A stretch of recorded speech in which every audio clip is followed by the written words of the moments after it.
everyone and welcome back to my channel.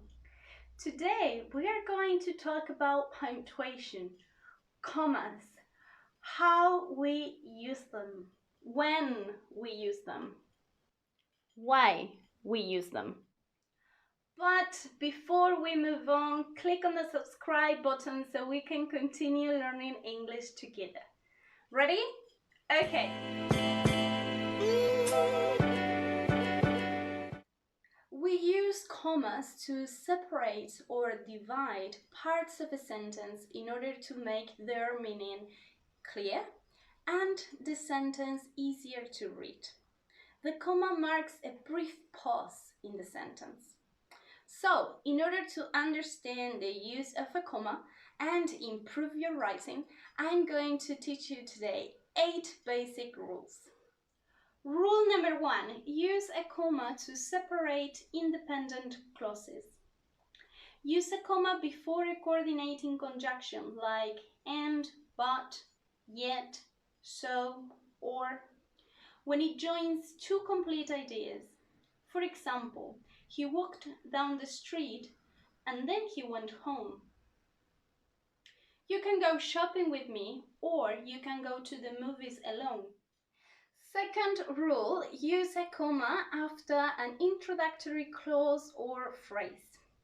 The comma will tell the reader that the introductory clause or phrase has come to a close and the main part of the sentence is about to begin.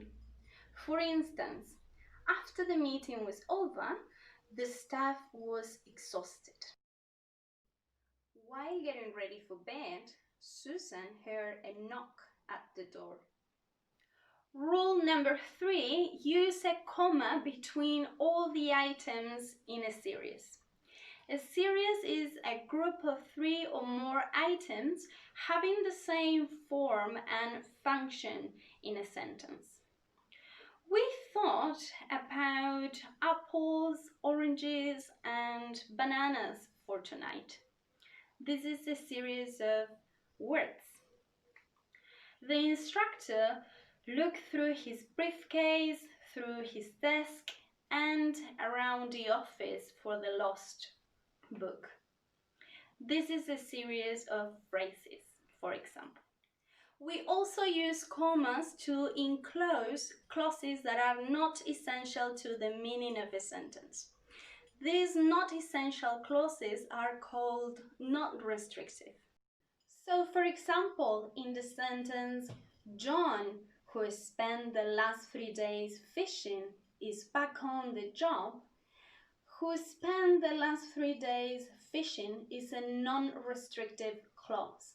We don't need it for the meaning of the sentence.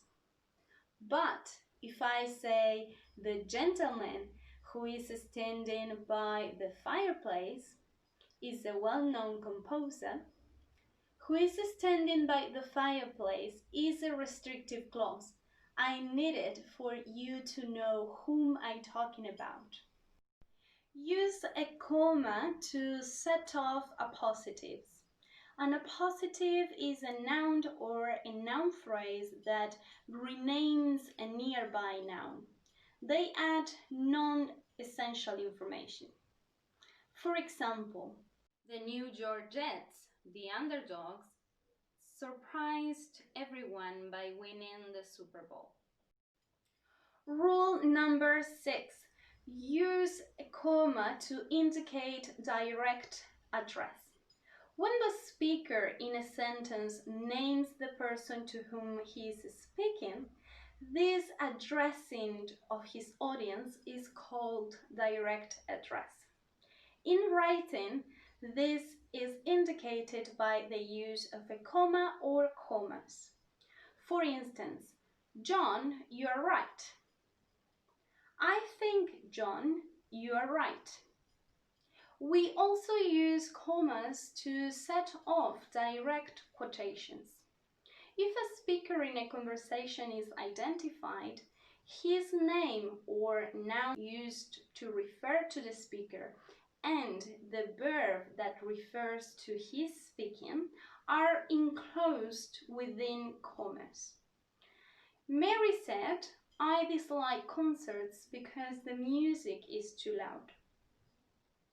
I dislike concerts, said Mary, because the music is too loud. And rule number 8, use commas with dates, addresses, titles, and numbers. For example, in a date, a year is set off from the rest of the sentence with a pair of commas. On February 10th, 2015, I graduated from college. The elements of an address or place name are separated by commas. For example, John Lennon was born in Liverpool, England in 1940. And with numbers, for example, when you have numbers that are more than 4 digits long, use commas to break them into groups of 3. For example, 100,000. But if the number is just 4 digits long, the use of the comma is optional. So it's okay if you write 3,500 with a comma or without it.